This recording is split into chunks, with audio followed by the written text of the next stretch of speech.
오늘 우리에게 주신 하나님의 말씀은 사도행전 3장 13절에서 15절 말씀입니다. 아브라함과 이삭과 야곱의 하나님 곧 우리 조상의 하나님이 그의 종 예수를 영화롭게 하셨느니라. 너희가 그를 넘겨주고 빌라도가 놓아주기로 결의한 것을 너희가 그 앞에서 거부하였으니 너희가 거룩하고 의로운 일을 거부하고 도리어 살인한 사람을 놓아주기를 구하여 생명의 주를 죽였도다. 그러나 하나님이 죽은 자 가운데서 그를 살리셨으니 우리가 이 일의 증인이라. 오늘도 변함없이 하나님은 우리에게 부활절을 주셨습니다. 해마다 오는 부활절인데 올해는 참 특별합니다. 무슨 일인가 그런 생각이 들 만큼 우리가 있는 처소에서 집에서 우리가 함께 부활절 예배를 온라인 생방송으로 드립니다. 산과 들판은 예년과 똑같습니다. 추위는 지나가고 그리고 온통 푸른 세상이 되었고 꽃도 피었습니다. 근데 부활절 예배만큼은 예년과 전혀 다른 예배를 드리고 있습니다. 아마 두고두고 2020년 이 부활절 예배는 기억이 날 겁니다. 저는 생각하기를 그래서 하나님이 아주 특별한 메시지를 오늘 부활절 예배 때 우리에게 주신다는 생각도 들었습니다. 여러분에게 정말 이번 부활절 예배의 메시지는 특별한 메시지가 되기를 축복합니다. 예수님이 부활하신 것은 너무나 분명한 사실입니다. 증거가 너무 많습니다. 부인하는 것이 오히려 어려울 정도로 예수님의 부활의 증거는 너무나 분명합니다. 그 중에 가장 대표적인 증거를 꼽으라면 제자들의 변화일 것입니다. 제자들은 부활하신 예수님을 전하기 위해서 다 순교했습니다. 만약에 예수님의 부활이 거짓이거나 그들이 꾸며낸 어떤 환상이라면 죽으면서까지 부활하신 예수님을 전할 수는 없었을 겁니다. 그것도 한두 사람이 아니고 모든 제자들이 다 부활의 예수님을 전하다가 순교했다는 것은 그들이 진짜 부활하신 예수님을 만났다는 분명한 증거입니다. 그러나 부활하신 예수님을 만난 것만 가지고는 그들이 바로 부활의 증인이 되지는 않았습니다. 베드로는 부활하신 예수님을 만났지만 그는 옛날 직업 고기 잡는 업으로 돌아가 버리고 말았습니다. 예수님이 그 베드로를 찾아가셔서 내가 나를 사랑하느냐? 그러면 내 양을 먹이라 3번 말씀하셨습니다. 베드로가 예수님을 3번 부인한 것 때문에 아마 그가 고기잡이 하러 돌아갔다고 생각하셨던 것 같습니다. 그런 우리 주님의 용서를 또 변함없는 사랑을 확인하고도 베드로는 바로 부활의 증인이 되지는 않았습니다. 오순절 마가다락방에서 제자들에게 성령이 임하시고 난 다음에야 베드로는 예수님의 부활의 증인이 됩니다. 성령이 임하셨다는 것은 그 속에 부활의 영이신 예수님, 그분이 그 마음에 임하셨다는 뜻입니다. 그리고 그는 나가서 예수님이 부활하셨다고 전하게 되었습니다. 그가 예루살렘 성전에 올라가는데 나면서 걷지 못하던 사람이 구걸을 하고 있었습니다. 그를 나사렛 예수의 이름으로 일어나 걸으라 하고 이렇게 세웠습니다. 그런데 베드로가 나면서 걷지 못하던 자를 예수님의 이름으로 이렇게 세웠다는 것보다 더 놀라운 것은 그때 그가 부활의 주님을 전하는 증인이 되었다는 것입니다. 사도행전 3장 15절에 그는 이렇게 말합니다. 하나님이 죽은 자 가운데서 그를 살리셨으니 우리가 이 일의 증인이라. 베드로가 예수님을 공개적으로 부활을 증거했다는 것에 대해서 우리가 주목하는 이유는 그것은 바로 죽음을 각오해야 하는 일이기 때문에 그랬습니다. 대제사장과 그리고 바리새인들과 서기관과 가야바 그리고 빌라도, 그들은 예수님을 십자가에 못 박아 죽인 장본인들입니다. 그런데 예수님이 부활하셨다는 것은 그들에게 있어서는 메시아를 죽였다는 것과 똑같은 일이기 때문에 예수님의 부활을 전하는 자들을 그들은 다 잡아서 죽이려고 했습니다. 그런 상황에서 베드로가 예수님의 부활의 증인이라고 자기가 말하는 것은 죽을 각오를 했다는 말이죠. 성령을 받지 않고서는 베드로가 그렇게 할 수가 없었습니다. 바로 얼마 전까지만 해도 베드로는 십자가의 예수님과 자기가 아는 사이라는 것만 가지고도 두려워서 예수님을 3번이나 부인하고 저주까지 했던 사람입니다. 그런데 베드로가 완전히 달라졌습니다. 예수님의 부활의 증인이 된 거죠. 지금 우리들은 예수님이 부활하셨다고 사람들에게 전한다고 해서 순교를 각오해야 될 이유는 없습니다. 그렇지만 지금은 핍박은 아니지만 핍박보다도 더 무서운 무관심 속에 우리가 있습니다. 여러분, 죽은 사람이 다시 살아나셨다. 영원히 죽지 않으신다. 바로 그분이 예수 그리스도시다. 이건 엄청난 소식 아닙니까? 그리고 그 예수님을 믿는 모든 자도 동일하게 부활할 것이라. 온 세상이 뒤집어질 만한 소식이죠. 그런데 오늘 신문에, 방송에, 인터넷에 예수님의 부활에 대한 소식이 어디서 전해지고 있습니까? 안 믿는 겁니다. 세상 사람들도 성탄절은 어느 정도 분위기를 맞춥니다. 그날은 즐거운 날, 그날은 정말 사람들 사이에 서로 축복의 말을 주고받고 선물을 주고받는 그런 즐거운 날로 여깁니다. 그러나 부활절은 믿어지지 않을 정도로 냉랭합니다. 무시하는 거죠. 거짓말인 줄로 생각하는 겁니다. 그저 온 세상이 다 뒤집어질 만한 이 엄청난 부활의 소식이 전해진 날, 그저 교인들끼리만 모여서 잔치를 벌리는 정도의 수준이 되어버리고 말았습니다. 오히려 세상은 부활절 예배 좀 모이지 마라, 그런 지경이 되어버렸습니다. 여러분, 그러나 교회 안에서조차도 부활절 예배는 그냥 행사 정도쯤으로 치러지고 있는 것도 사실입니다. 초대교회 당시 때에 그들은 절기가 부활절 하나밖에 없었습니다. 초대교회 때는 성탄절 없었습니다. 매 주일이 부활절이었습니다. 그들은 모든 것이 다 예수님의 부활에 달려 있었습니다. 그런데 오늘날은 오랜 기간 동안의 고난주간을 지납니다. 고난주간은 아주 장엄하게 또 아주 감동적으로 그렇게 고난주간을 지납니다. 우리도 40일 동안의 사순절, 한 주간 동안의 고난주간을 보냈습니다. 그리고 그 끝에 잠깐 부활절입니다. 하루 부활절 예배를 드립니다. 그리고 끝입니다. 마치 부활절 예배를 그저 행사처럼, 절기 행사처럼 지내고 맙니다. 왜 그럴까요?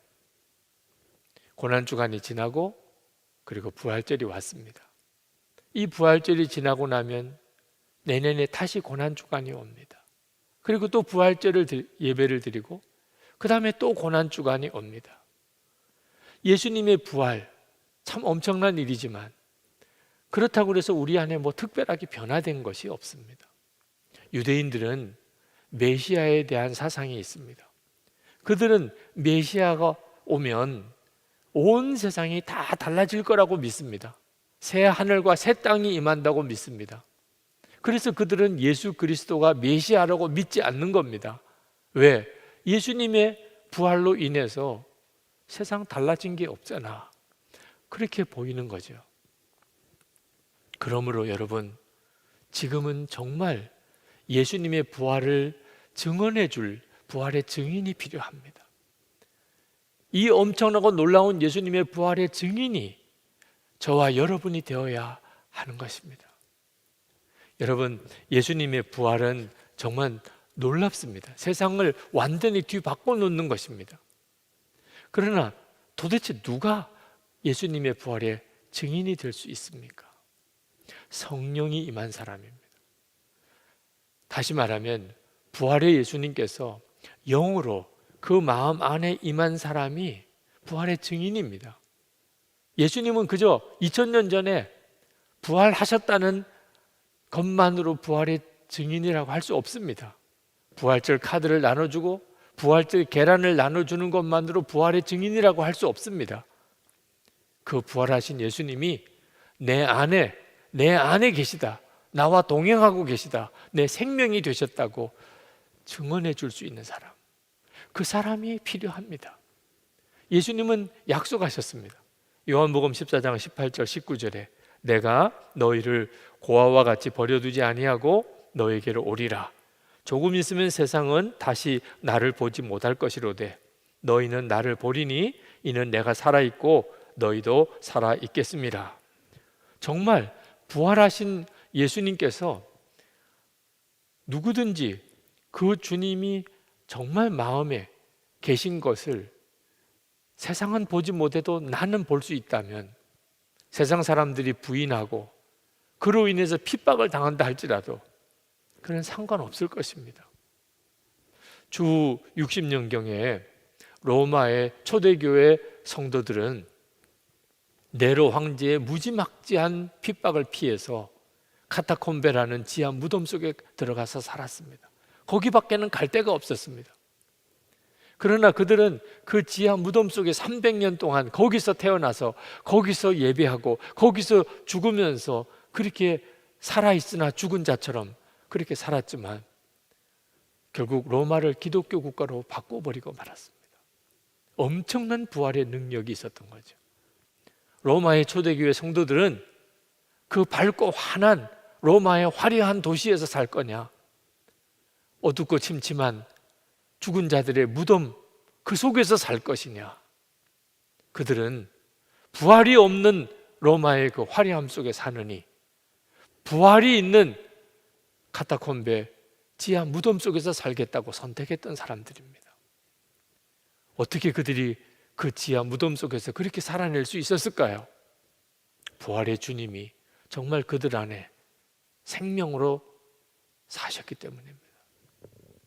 세상은 여전히 병들고 부패하고 죽음이 가득합니다. 인간의 역사는 여전히 혼란스럽고 너무나 고통스럽고 두려움이 가득합니다. 지금 코로나19 확산으로 인해서 우리가 보는 것이 세상의 실상이죠. 그러므로 이 세상은 십자가의 예수님이 필요합니다. 아직도 구원받지 못한 사람이 너무너무 많습니다. 그들에게 속죄의 십자가의 복음이 전해져야 합니다. 그러나 동시에 예수님은 부활하셨다는 것도 분명한 사실입니다. 예수님은 부활하시고 그리고 지금 부활의 생명으로 우리와 함께 계십니다. 이것을 전해줄 사람이, 증거해줄 사람이 필요합니다. 베드로는 나면서 걷지 못한 자를 예수님의 이름으로 이렇게 세웠습니다. 사람들이 그 엄청나고 놀라운 기적을 보고 베드로에게로 몰려들었습니다. 그때 베드로가 그 사람들을 향하여 펄쩍펄쩍 뛰면서 왜 우리를 주목하느냐라고 말했습니다. 우리를 주목할 게 아니고 이 사람을 이렇게 세운 분은 예수 그리스도다, 부활하신 주님이시다, 그 말씀이죠. 16절에 예수로 말미암아 난 믿음이 너희 모든 사람 앞에서 이같이 완전히 낫게 하셨느니라. 한국교회와 성도들은 지금 정말 말할 수 없는 영적인 무기력증에 빠져 있는 것 같습니다. 예수님의 부활을 믿는데도, 성경에 있는 말씀을 다 믿는다면서도 어쩌면 그렇게 영적으로 무기력하지요. 목사님들 모임에서 어느 한 목사님이 그런 말씀을 하셨습니다. 나는 교인들에게 삶을 변화시키라는 설교를 할 수가 없다. 내가 예수를 믿은 지 50년, 목사가 된 지 20년인데 나 자신의 삶도 변화되지 않는데 내가 어떻게 교인들에게 삶을 변화시키라고 말할 수가 있겠느냐. 그날 그 말씀을 듣는 목사님들이 다 마음이 무거워서 고개를 들지 못했습니다. 어느 목사님이 눈이 많이 오고 난 다음 날 산에 등산을 하는데 어느 나무 가지가 그 눈의 무게를 이기지 못해서 쭉 찢어져 겨우 끄트머리가 그 줄기에 붙어있는 모습을 보았답니다. 그 모습을 보면서 떠오른 생각이 죽지 못해 사는 것, 정말 죽지 못해서 사는 그런 형국이더랍니다. 그러면서 당신이 목회하는 교회 교인들이 영적으로 그런 상태에 있다는 것이 느껴지더랍니다. 죽지 못해 사는 것, 겨우 예수님에게 붙어 있는 정도라는 것. 찬양 축제 때 그때 참여했던 어느 찬양팀이 그 팀 이름을 젖은 낙엽이라고 그렇게 붙였더라고요. 그래서 왜 도대체 이름을 젖은 낙엽이라 붙였냐 그랬더니 예수님에게 그렇게 들러붙어 있고 싶어서 그랬다는 겁니다. 여러분, 길바닥에 떨어져 있는 젖은 낙엽 한번 비지를 해본 적이 있습니까? 정말 안 떨어집니다. 젖은 낙엽 담벼락에 붙어 있고 길바닥에 붙어 있으면 좀처럼 떼어지지 않습니다. 그렇게 예수님에게 완전히 들러붙어 있고 싶다는 거죠. 충분히 그 심정 이해할 수 있었습니다. 그러나 젖은 낙엽인 상태로는 아무것도 안 됩니다. 젖은 낙엽인 상태로는 열매도 없습니다. 그것은 진짜 우리가 예수님과 하나 된 것을 설명해 주는 것이 아닙니다. 예수님은 우리 안에 오셔서 우리와 하나가 되셨고 우리의 생명이 되셨습니다. 그렇게 예수님께서 정말 내 안에 계시고 부활의 주님이 지금 나와 함께 계시다는 게 진짜 믿어지지 않으니까 죽지 못해 사는 거예요. 젖은 낙엽처럼 겨우 주님께 들러붙어 있는 정도로 밖에는 신앙생활을 못하는 것입니다. 여러분, 우리는 여전히 죄 덩어리인 육신을 가지고 삽니다. 그러므로 우리는 언제나 십자가의 예수님이 필요합니다. 십자가의 예수님을 바라봐야 됩니다. 지난 주간에 십자가 부흥회를 통해서 우리가 큰 은혜를 받았습니다. 우리의 육신은 여전히 죄 덩어리인 상태에 있으니까. 그러나 또한 우리 안에는 부활의 생명이 역사하고 있습니다. 부활의 주님은 분명히 우리 안에 계시고 우리를 통해서 일하십니다. 우리는 새 생명으로 사는 자입니다. 로마서 6장 4절에 그러므로 우리는 세례를 통하여 그의 죽으심과 연합함으로써 그와 함께 묻혔던 것입니다. 그것은 그리스도께서 아버지의 영광으로 말미암아 죽은 사람들 가운데서 살아나신 것과 같이 우리도 또한 새 생명 안에서 살아가기 위함입니다. 우리가 부활의 생명을 가졌지만 우리는 영광스럽게 변형된 모습으로 새롭게 된 부활의 육체를 가지고 사는 것은 아닙니다. 우리가 서로를 아무리 보아도 우리는 그저 평범한 사람일 뿐입니다. 왜냐하면 우리가 가진 부활의 생명은 지금 현재로서는 감추어진 생명이기 때문에 그렇습니다. 골로새서 3장 3절입니다. 이는 너희가 죽었고 너희 생명이 그리스도와 함께 하나님 안에 감추어졌습니다. 부활의 생명이 드러날 때가 옵니다. 부활의 주님이 재림에 오시는 날, 예수 그리스도께서 영광 중에 임하시는 그날이 옵니다. 하늘과 땅이 완전히 변화되는 날, 그날 우리도 부활의 몸으로 드러나게 될 것입니다. 부활의 영광스러운 몸으로 우리도 그때부터는 살게 될 것입니다. 그러나 지금 우리 안에 여전히 부활의 생명의 역사는 부인할 수 없이 일어나고 있습니다. 부활은 주님이 재림하신 이후에 경험되는 것만 아닙니다. 지금부터 썩어질 그런 육신을 가지고 사는 지금부터 우리는 부활의 생명으로 사는 자입니다. 누가 그런 사람입니까? 성령이 임한 사람입니다. 1960년대 미국의 청년들은 엄청난 방황을 했습니다. 경제적으로는 말할 수 없이 부유해졌지만 허무주의가 청년들을 사로잡았습니다.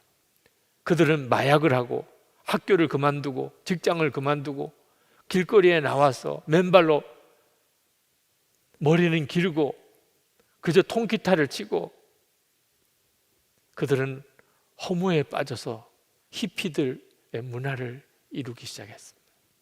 미국 사회가 큰 걱정을 했습니다. 저 청년들 앞으로 어떻게 할 거냐? 미국의 장래가 어떻게 될 거냐? 그런데 그 히피들 안에 놀라운 역사가 일어나기 시작했습니다. 그들이 복음을 듣는 일이 생겼고 하나님의 사랑을 경험하게 되면서 그들 안에 놀라운 움직임이 일어나기 시작했습니다. 그들은 노래가 달라졌습니다. 인생의 허물을 노래하던 그 곡의 가사를 바꾸어서 통기타로 그들은 전혀 새로운 노래를 부르기 시작했습니다.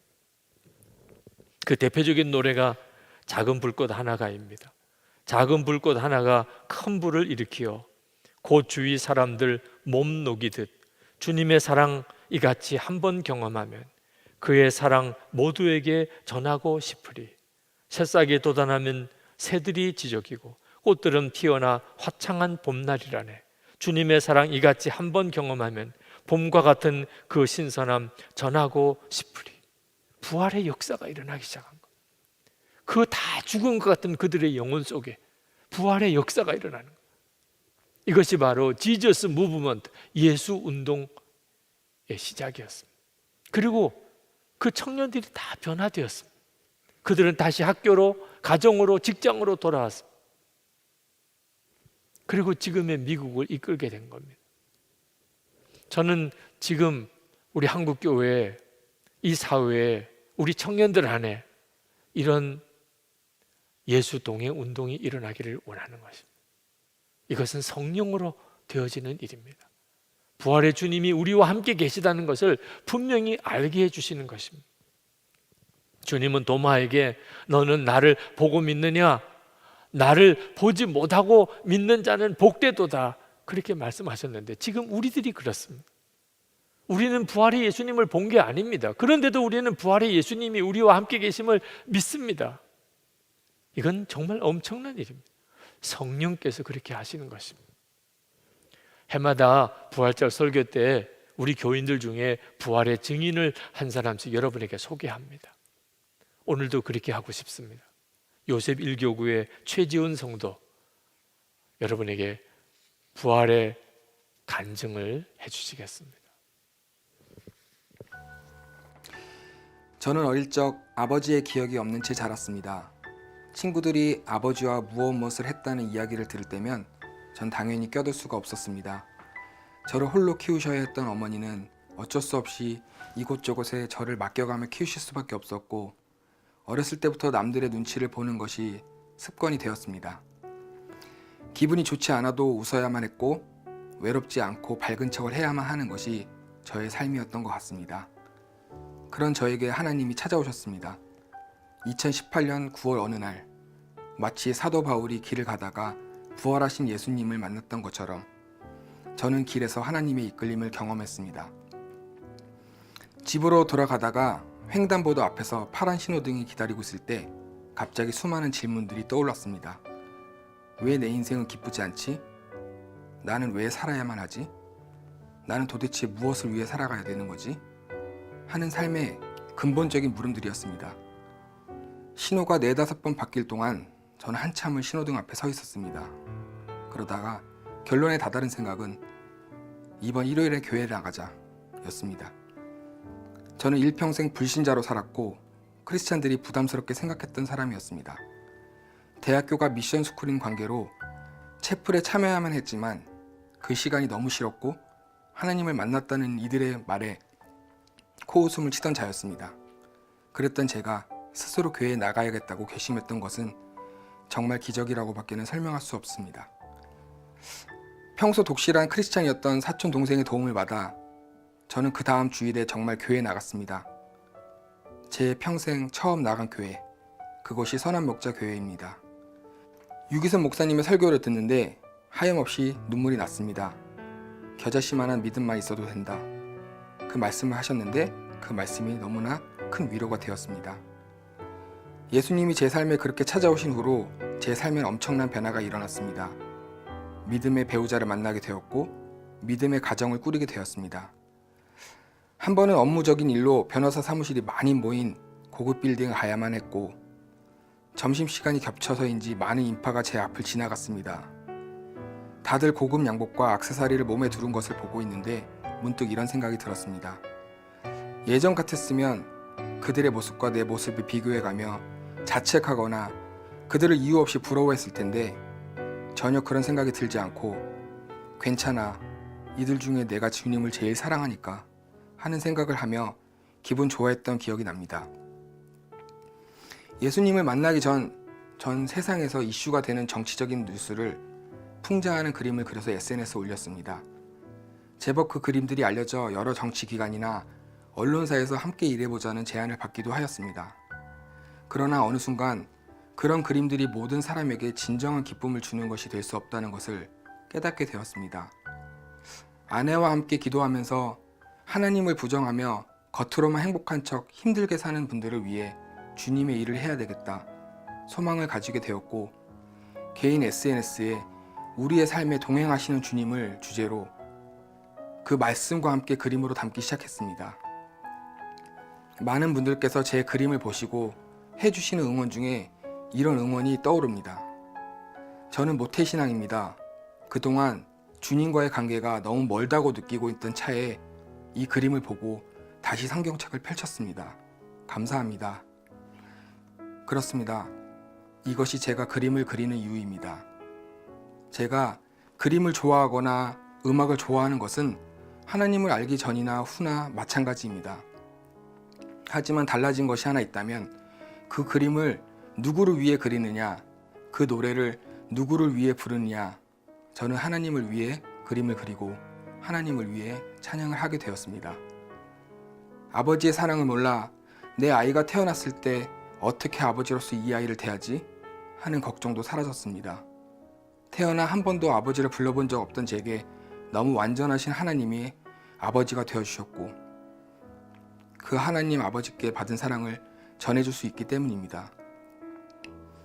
저는 이제 예수님의 옷을 입고 예수님의 입과 손이 되어 한 분이라도 더 하나님 곁으로 돌아올 수 있도록 쓰임받기를 원합니다. 이런 소망을 품고 사는 것 자체가 저에겐 놀라운 기적입니다. 이 모든 은혜를 주신 하나님 아버지를 사랑합니다. 감사합니다. 아멘. 우리 최지훈 성도 너무나 감사합니다.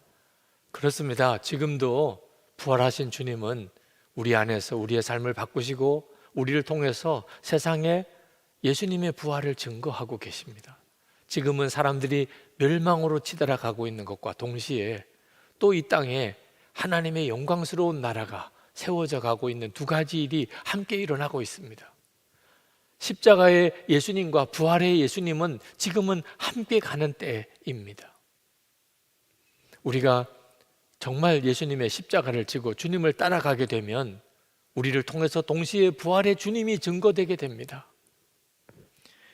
고린도후서 4장 10절 11절에 우리가 항상 예수의 죽음을 몸에 짊어짐은 예수의 생명이 또한 우리 몸에 나타나게 하려 함이라. 우리 살아있는 자가 항상 예수를 위하여 죽음에 넘겨짐은 예수의 생명이 또한 우리 죽을 육체에 나타나게 하려 함이라. 지금은 그런 때입니다. 예수님과 함께 죽는 자에게 예수님의 생명이 드러나는 때입니다. 오늘 여러분들과 함께 같이 찬양을 하나 부르고 싶은데, 선한 능력으로 라는 제목의 찬양입니다. 작사자가 본 해퍼 목사님입니다. 그는 1943년 체포되어서 연합군에 의해서 독일이 멸망하기 바로 한 달 전에 그는 교수형 순교를 당했던 분입니다. 어느 날 감옥의 문이 열리고 간수가 들어오는데 보네퍼 목사님이 자기의 마지막 날인 것을 직감했습니다. 그래서 그는 자리에서 벌떡 일어나서 감옥에 있는 동료들에게 이렇게 인사를 했다고 합니다. 동지 여러분, 이제 나에게는 죽음이 왔습니다. 그러나 기억하십시오. 이것은 마지막이 아니고 시작입니다. 주님께서 나를 위해서 예비하신 아버지의 집에서 만날 때까지 여러분 안녕히 계십시오. 그렇게 마지막 인사를 하고, 그리고 간수에 끌려서 나갔는데 그 보네퍼 목사님에게서 느껴지는 놀라운 평안, 기쁨조차 느껴질 정도의 그 목사님의 모습을 보면서 그 감옥에 있는 동료들이 말할 수 없는 어떤 충격과 감동을 받았다는 것입니다. 그는 부활의 생명으로 살고 있는 부활의 증인이었기 때문입니다. 그가 가족과 아내에게, 약혼녀에게 보낸 마지막 편지, 그것이 바로 선한 능력으로라는 이 찬양의 가사입니다. 이 시에서, 이 노래에서 여러분들은 부활의 증인으로 사는 자의 고백을 들으실 수 있습니다. 그리고 여러분 안에 계신 성령께서 이 찬양을 통하여 여러분에게도 감동을 주시고 동일한 은혜를 주시는 것을 경험하실 것입니다. 우리 한번 다 같이 선한 능력으로 그 찬양을 같이 부르시겠습니다.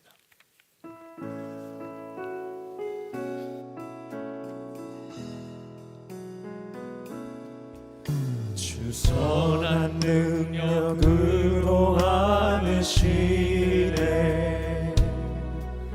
그 크신 팔로 날 붙드시네.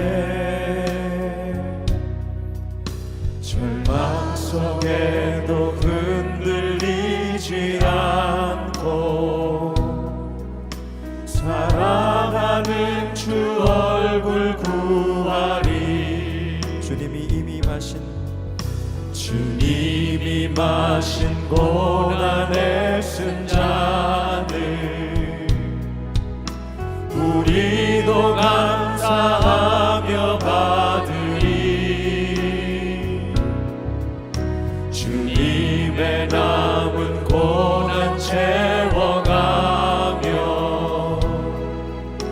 예수와 복음 위에 살리라. 선한 능력으로 일어서리. 주만 의지하리. 믿음으로 우리 고뇌 안에 주 오실 그날 영광의 새날을 맞이하리. 선한 능력으로 일어서리. 주만 의지하리. 믿음으로 우리 고뇌 안에 주 오실 그날 영광의 새날을 맞이하리. 이 시간에 우리 기도합시다. 주님, 가정에서, 일터에서, 교회에서, 사회에서 부활의 증인으로 제가 살겠습니다. 부활의 증인으로 일어나겠습니다. 지금도 부활하신 주님 우리와 함께 계심을 세상 모든 사람에게 전하기를 원합니다. 저를 사용하소서. 제가 부활의 주님을 더 주목하고 살게 하여 주옵소서.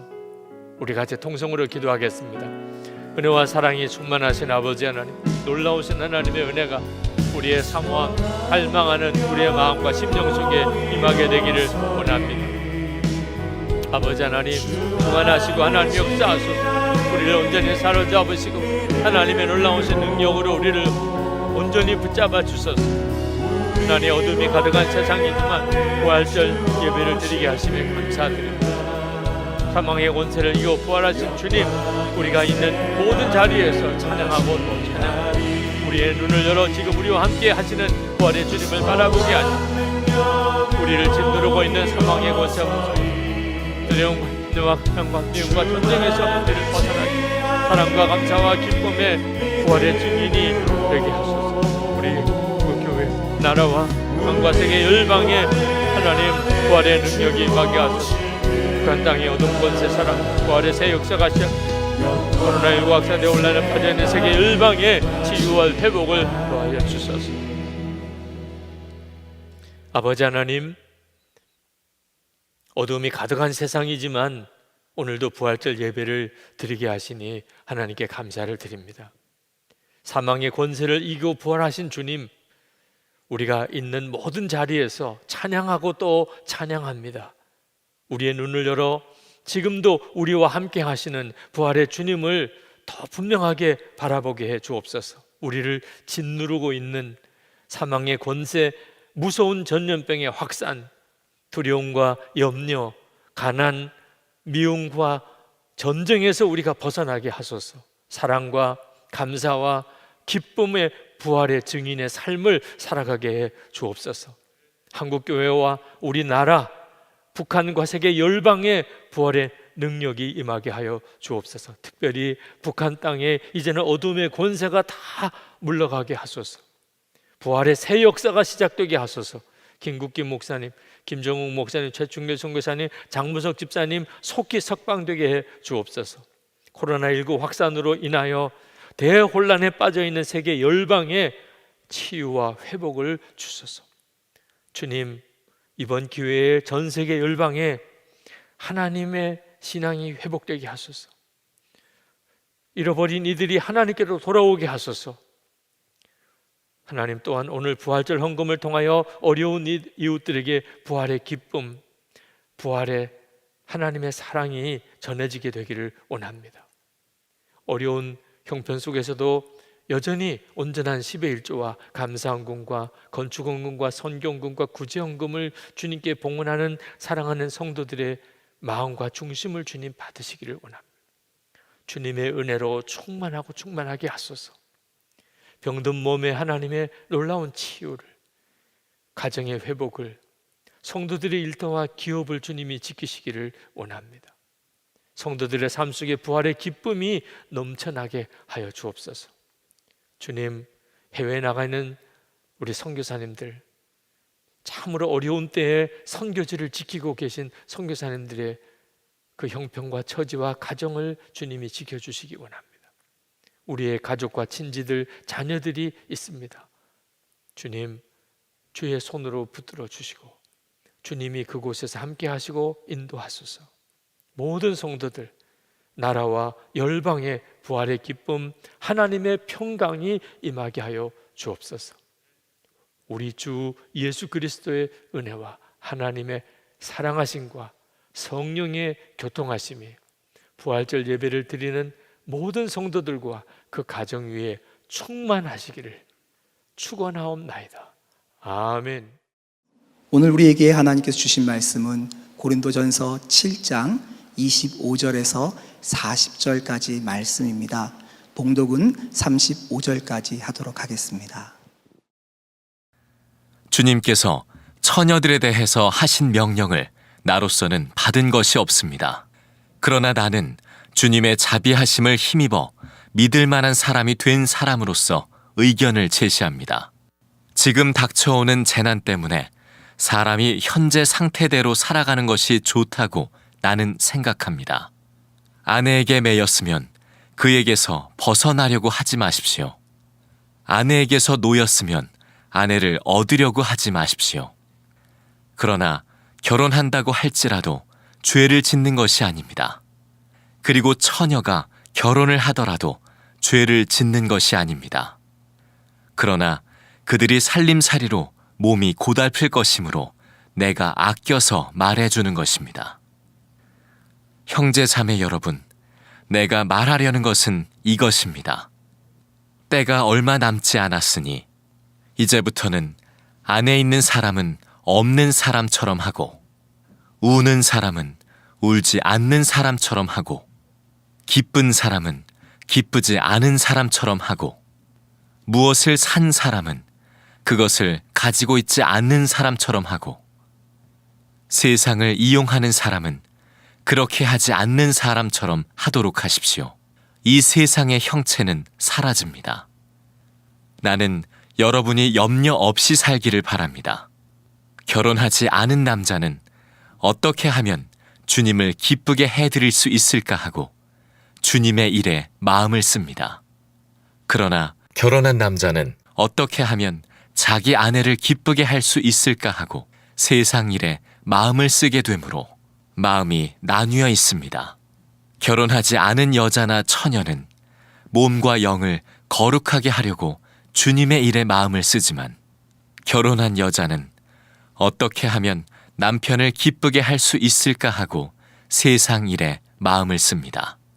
내가 이 말을 하는 것은 여러분을 유익하게 하려고 그러는 것이지 여러분에게 올가미를 씌우려고 그러는 것이 아닙니다. 오히려 여러분이 품위 있게 살면서 마음에 헛갈림이 없이 오직 주님만을 섬기게 하려는 것입니다. 오늘 예배하는 여러분 있는 그곳에 주님은 어려움보다도 훨씬 더 큰 은혜로 역사하고 계십니다. 여러분, 우리가 다시 모이기를 간절히 기도하지만 꼭 다시 모이기만을 위해서 기도하지 않아야 하겠습니다.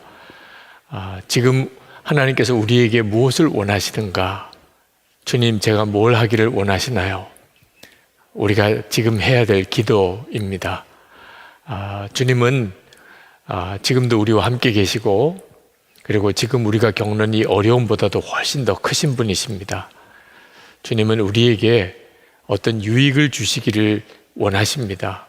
우리가 정말 억울한 것은 고생만 했지, 어려움만 겪었지, 아무런 유익을 누리지 못하고 이 때가 지나가 버리는 것입니다. 우리가 정말 하나님께 기도하고, 그리고 주님께서 우리에게 뭘 하기를 원하시는지를 정확히 붙잡게 되기를 원합니다. 고린도전서 7장에서 사도 바울이 고린도 교인들에게 결혼해야 되느냐, 독신으로 살아야 되느냐 하는 문제에 대해서 상담을 해주고 있습니다. 사도 바울은 결혼하는 것도 좋다, 그건 성경이 일관되게 말하는 거죠. 그러나 독신으로 사는 것은 더 좋다고 말씀을 합니다. 그리고 사도 바울 자신이 독신으로 살고 있다고 말합니다. 사도 바울이 이렇게 말하는 것은 고린도 교회가 큰 환난 가운데 핍박을 받고 있는 상황에 있었기 때문에 그렇습니다.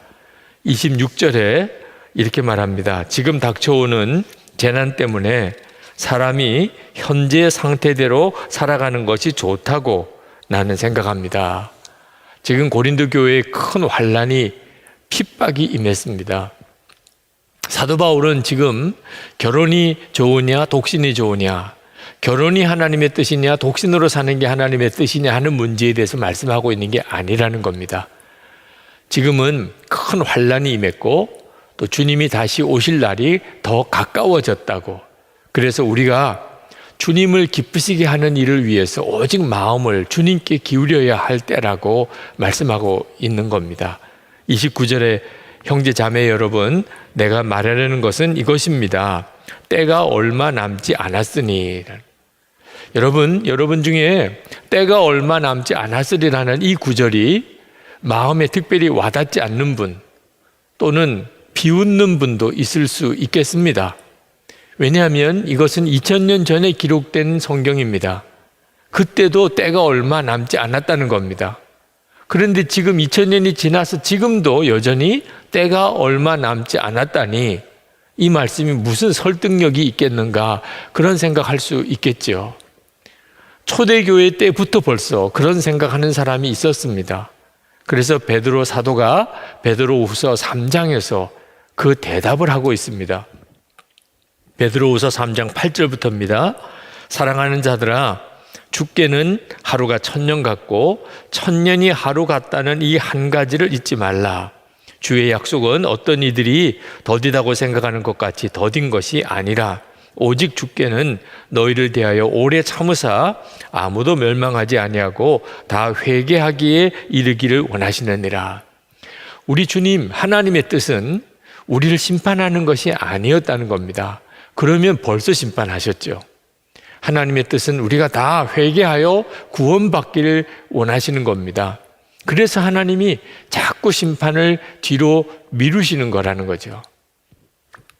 저도 여러분도 하나님께서 이렇게 다 구원받기를 기다려 주셨기에 우리가 이렇게 구원받은 겁니다. 우리가 사랑하는 가족들, 우리가 위해서 기도하는 전도 대상자들, 그들을 위해서 하나님의 심판의 때를 뒤로 미루고 계신 거죠. 그러면 언제 끝이 오는 겁니까? 구원받을 자와 구원 못 받을 자가 분명히 갈라질 때입니다.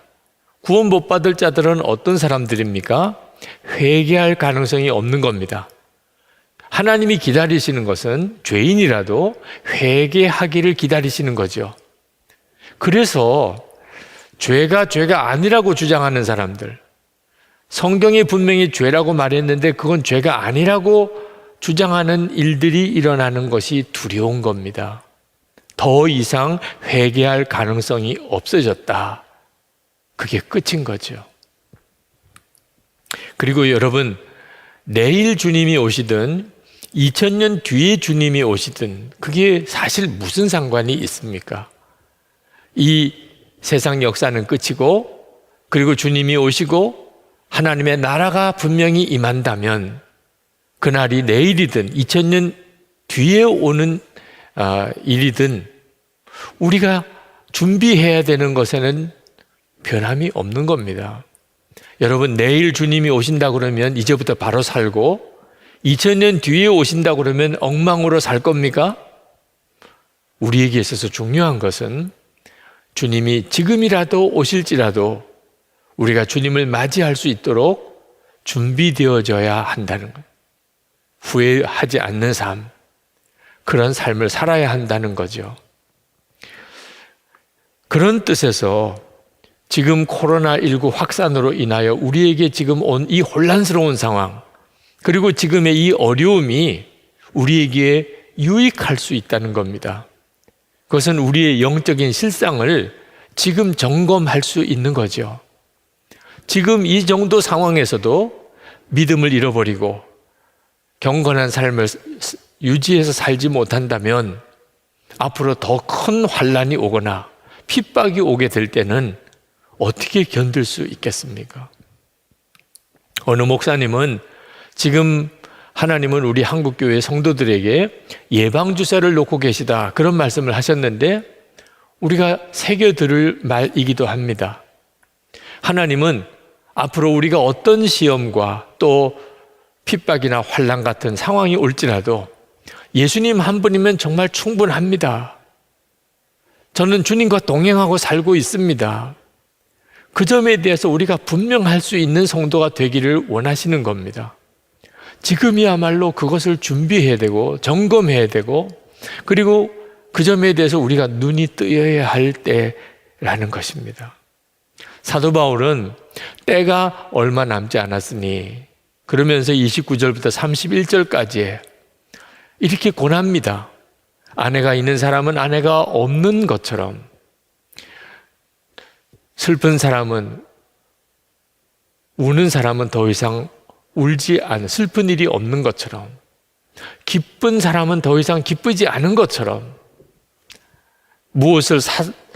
물건을 산 사람은 마치 자기에게 아무것도 없는 것처럼, 이 세상에서 어떤 권력을 가지고 다른 사람을 마음껏 이렇게 다스릴 수 있는 사람, 그런 위치에 있지 않은 것처럼 그렇게 살으라는 겁니다.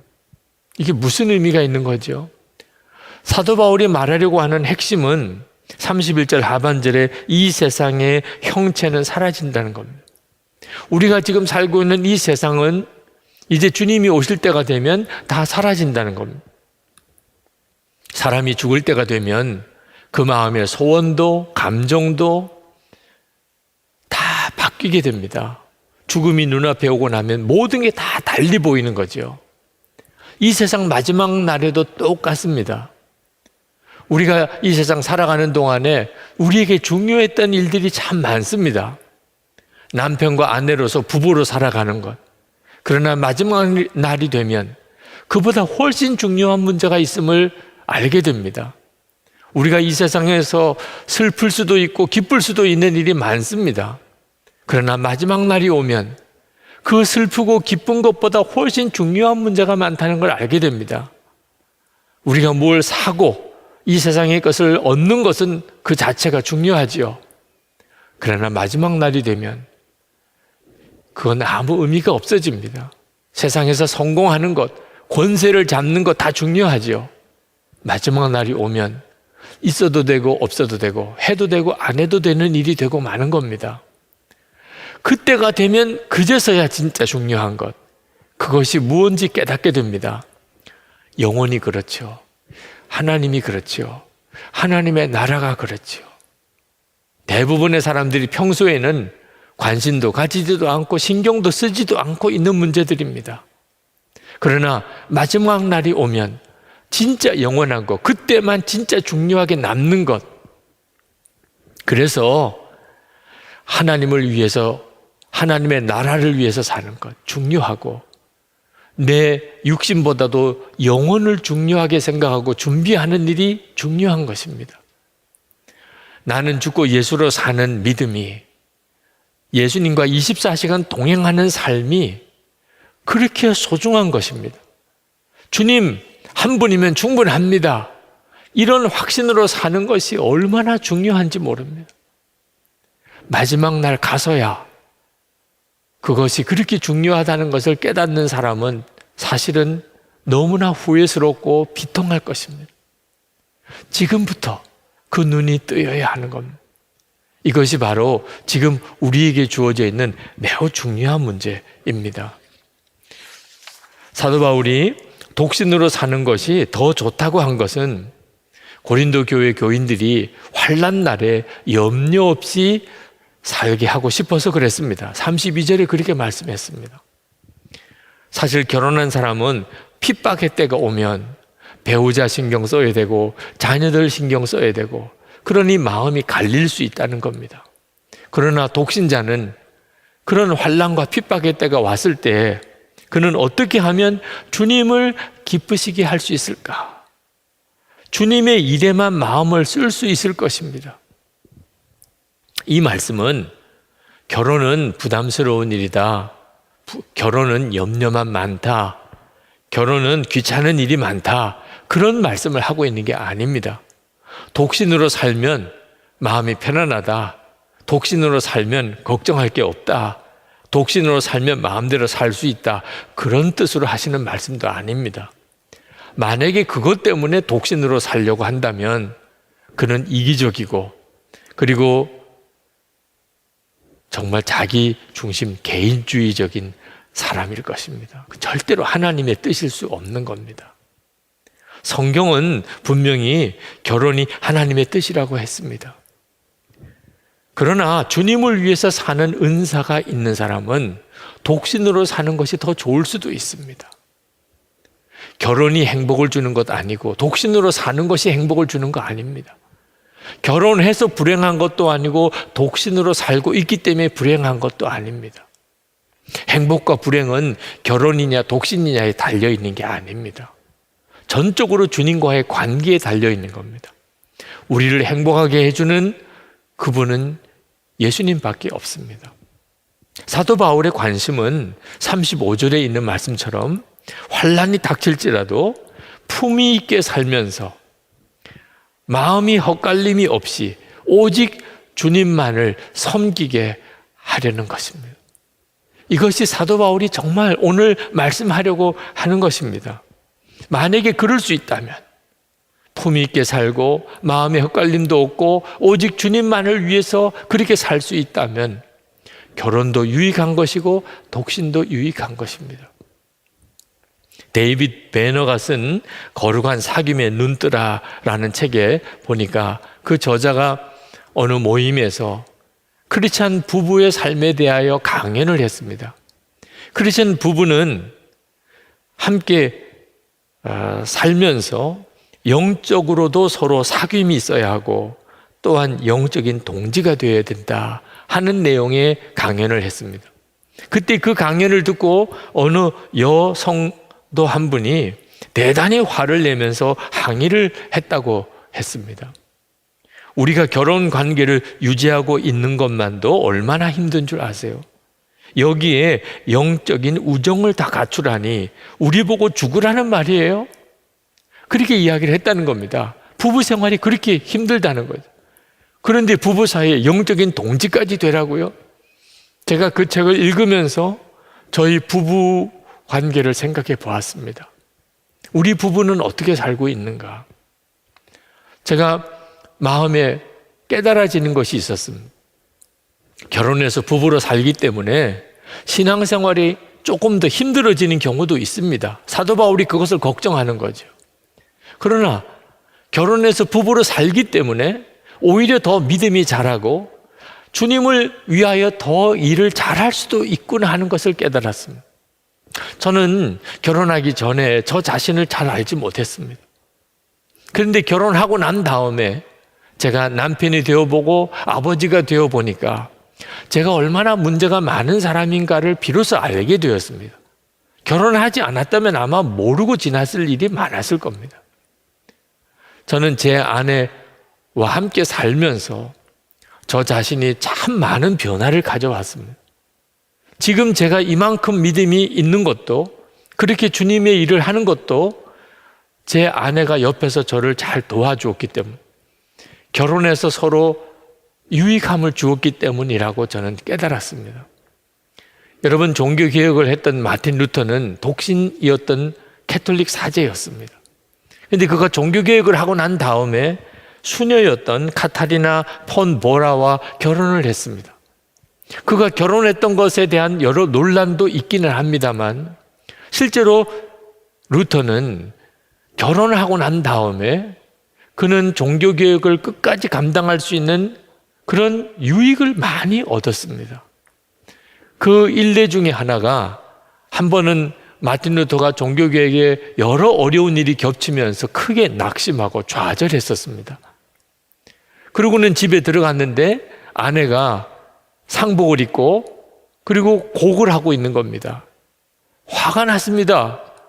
우리 주변에 누가 죽은 사람도 없는데 왜 갑자기 상복을 입고 그렇게 곡을 하며 우느냐 말입니다.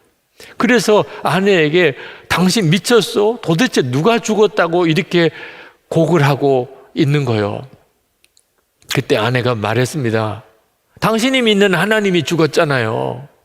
그렇지 않으면 당신이 이렇게 낙심하고 풀이 주고 있을 이유가 있습니까? 그 말을 듣고 루터가 정신을 차렸다는 거죠. 여러분, 우리가 결혼을 하든 독신으로 살든 정말 예수님 한 분이면 충분합니다. 그런 믿음이 된다면, 그래서 주님만을 위해서 살 수 있다면, 그렇다면 다 유익한 것입니다. 그런 믿음이 있을 때 결혼은 결혼대로 유익하고 독신으로 사는 건 독신으로 사는 것도 유익한 것입니다.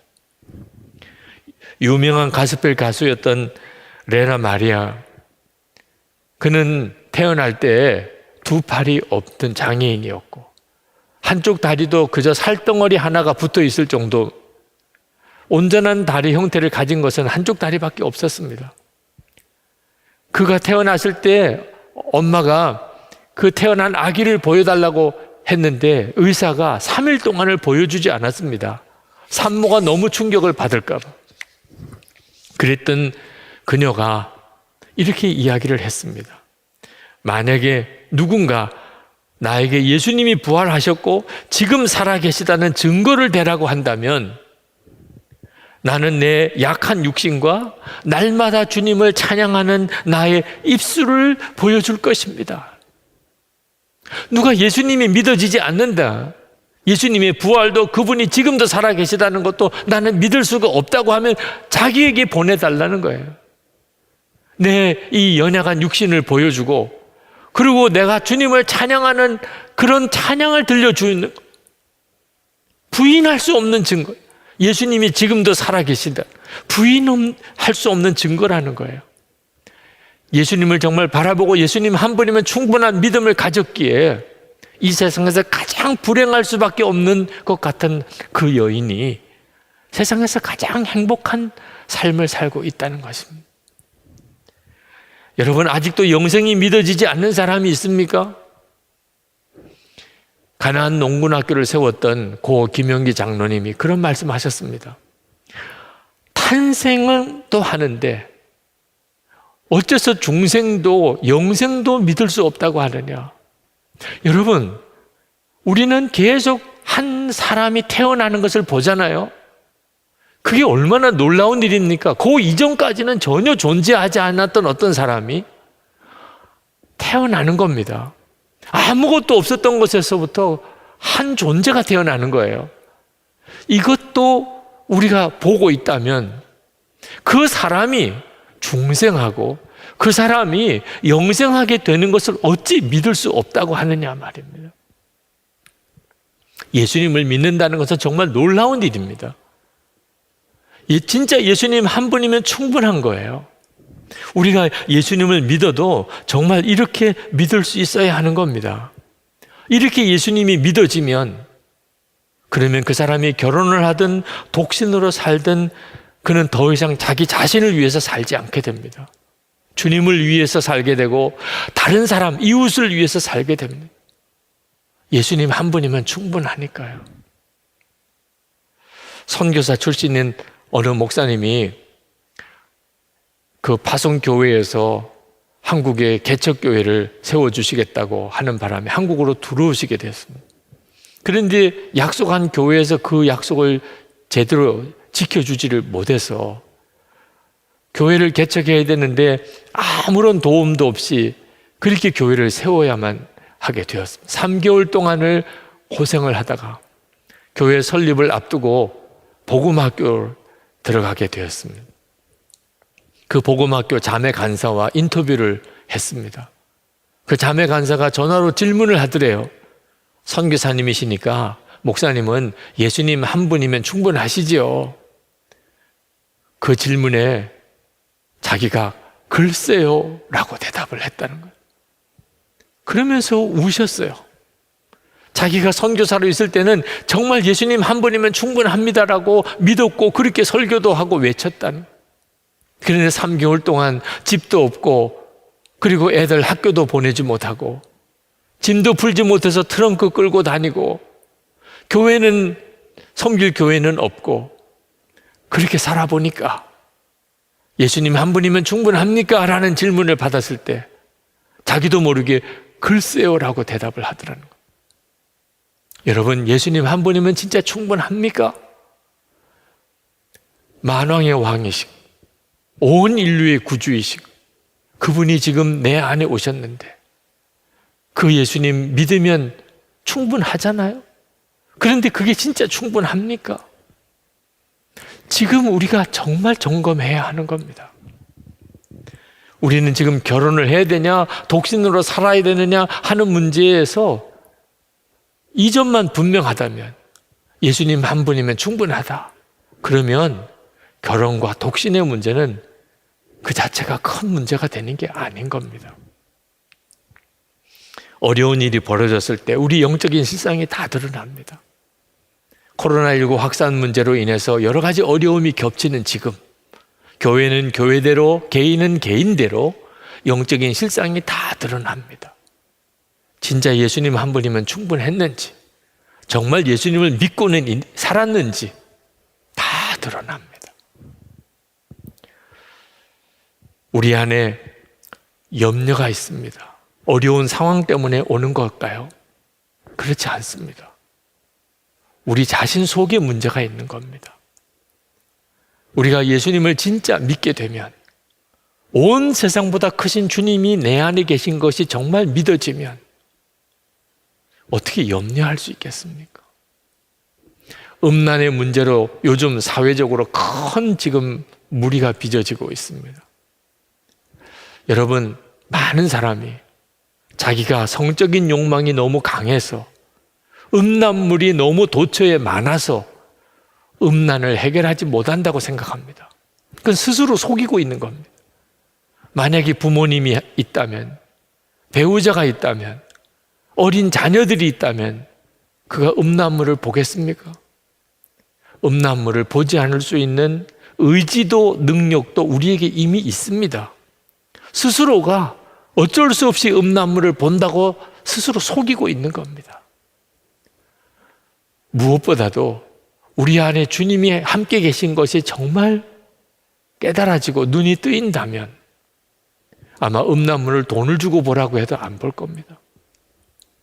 여러분, 지금 현재 여러분이 주님을 바라보지 못하고 있다면, 예수님 한 분이면 충분하다 그런 확신이 없다면, 여러분이 지금 갑자기 앞을 보지 못하는 맹인이 된 것과 같은 심정으로 주님께 눈을 뜨게 해달라고 구하셔야 됩니다. 왜냐하면 이미 여러분 안에 계시기 때문입니다. 눈이 뜨이지 않아서 문제인 거죠. 주님, 제 눈을 열어주세요. 눈을 떠서 주님을 보게 해주세요. 여러분이 진심으로 구하시면 성령께서 여러분들의 눈을 열어주실 것입니다. 이것이 이제부터 우리의 살아가는 삶에 미치는 영향은 엄청날 것입니다. 지금 코로나19 확산으로 인해서 앞으로 많은 어려움이 예상됩니다. 그러나 우리가 이때에 주님을 바라보는 눈이 뜨이고 예수님 한 분이면 충분하다는 확신을 갖게 되면 우리의 삶 속에서는 하나님께서 너무나 놀라운 일을 하실 겁니다. 가정의 회복, 우리의 일터의 회복, 성도들과 교회를 통하여 세상을 변화시키는 일을 하실 것입니다. 그 일을 위해서 기도합시다. 주님, 주를 바라보는 눈을 열어주세요. 예수님 한 분이면 충분하다는 확신을 주님 저에게 주옵소서. 그 믿음으로 다시 모일 수 있게 주옵소서. 기도하겠습니다. 은혜와 사랑에 충만하신 아버지 하나님, 놀라우신 하나님의 은혜를 감사합니다. 하나님의 크시고 놀라운 은혜와 사랑에 찬양을 드립니다. 아버지 하나님, 우리가 어제나 오늘이나 영원토록 동일하신 주님을 바라보는 눈이 뜨이게 해주시고 우리의 가정의 회복과 치유가 있게 하시고 아버지 하나님의 성전대자로 우리의 삶의 모든 형편이 다 모든 곳이 다 하나님께 예배드리는 예배 처소가 되어지는 역사가 일어나게 하여 주옵소서. 성도들의 있는 자리에 주님이 함께 하소서. 성령과 말씀으로 주님 역사하소서. 하나님의 크신 은혜, 하나님의 놀라우신 역사, 주님의 충만하심 부어주소서. 사모하며 갈망하는 마음 받아주소서. 주 예수여, 오늘도 하나님 우리의 예배를 받으소서. 감사합니다. 주님 갈망합니다. 하나님, 하나님의 역사와 하나님의 부흥이 이때 시작되게 하여 주옵소서. 주님, 은혜와 사랑이 많으신 아버지 하나님, 오늘도 우리의 있는 그곳에서 드려지는 예배, 지금도 성도들이 예배드리는 바로 그 자리를 구별하셔서 우리의 예배를 받으시는 걸 믿습니다. 예배하는 성도들 위에 주의 손을 얹으시고 말씀과 성령으로 주님 임하소서. 우리의 영을 주님 이끄셔서 우리가 천상에서 드려지는 그 예배의 자리에 우리도 함께 동참할 수 있게 하여 주시옵소서. 아버지 하나님, 간구합니다. 이제 다음 주일이면 종려주일입니다. 그리고 부활주일입니다. 우리가 교회 예배당에서 모여서 함께 이 절기의 예배를 드릴 수 있게 되기를 원합니다. 하나님, 지금은 말할 수 없이 어렵습니다. 함께 모여 예배할 수 있는 상황이 아닙니다. 그러나 이런 상황 속에서 어제나 오늘이나 영원토록 동일하신 예수 그리스도와 함께 동행하는 훈련을 하게 하소서. 하나님, 이때에 우리가 가정의 회복, 가족들 사이에서의 영적인 회복을 얻게 하여 주옵소서. 하나님의 성전된 우리가 있는 그곳이 하나님께 드리는 예배의 처소가 되어지는 역사가 일어나게 하여 주옵소서. 코로나19 바이러스로 인해서 고생하는 또 고통을 당하는 이 땅을 주님 고쳐주소서. 세계 열방 각 나라를 하나님 치료해 주옵소서. 우리의 죄로 인하여 일어난 여러 가지 문제들, 우리가 소홀히 여기고 살았던 환경의 문제들, 우리가 이기적인 욕심으로만 살았던 모든 죄악들, 하나님이 허락하신 자유를 가지고 방탕하게 살았던 모든 일들을 진심으로 회개하고 온 세계 열방이 주께로 돌아오게 하여 주옵소서. 치료약이 속히 개발되게 하시고 감염자들이 속히 치료되게 해 주옵소서. 어려운 때일수록 경제적으로 어려운 이들은 말할 수 없이 더 비참하게 되어지게 됩니다. 교회와 성도들이 마음과 힘을 모아서 그들을 돕게 하소서. 어디를 도와야 될지를 알게 하소서. 교회들마다 하나님 어렵지만 특히 문을 닫아야 될 정도까지 가는 교회들이 속출하고 있습니다. 도울 수 있는 힘을 주소서. 해외에 나가 있는 선교사님들 더욱 어려운 때를 맞이하고 있습니다. 우리의 가족과 자녀들도 주께서 이와 같은 때에 주님과 동행하는 눈이 뜨이게 하여 주옵소서. 오늘도 하나님 앞에 있는 그곳에서 예배하고 오늘도 동일하게 하나님 앞에 마음을 간절히 모아 감사와 사랑의 마음을 담아 헌금하는 성도들이 있습니다. 온전한 11주를 드리고 감사헌금과 지어지는 교육관 건축헌금과 선교헌금과 구제헌금을 구별해 드립니다. 성도들에게 은혜와 복을 더하소서. 심령에 충만한 은혜, 병든 몸에 고침을 주시고 가정에 회복을 주시고 성도들의 일터와 기업에 주여 은혜를 더하소서. 돕고 베풀 수 있는 힘이 있게 하여 주옵소서. 이 나라와 우리나라의 여러 곳곳의 어려운 형편들 하나님의 손에 부탁드립니다. 저 북한의 주민들 주님의 손에 부탁드립니다. 전쟁을 연습하는 일이 속히 끝나게 하시고 남북의 진정한 평화, 대화로 돌아오게 하소서. 김국기 목사님, 김종욱 목사님, 최충길 선교사님, 장문석 집사님 속히 석방되게 해 주시옵소서. 선교사님과 그 가족들을 지키시고 그 사역의 현장에서 하나님의 은혜가 넘치게 하여 주옵소서.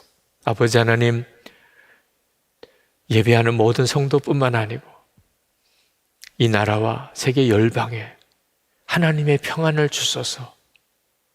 우리 주 예수 그리스도 이름으로 간절히 기도합나이다.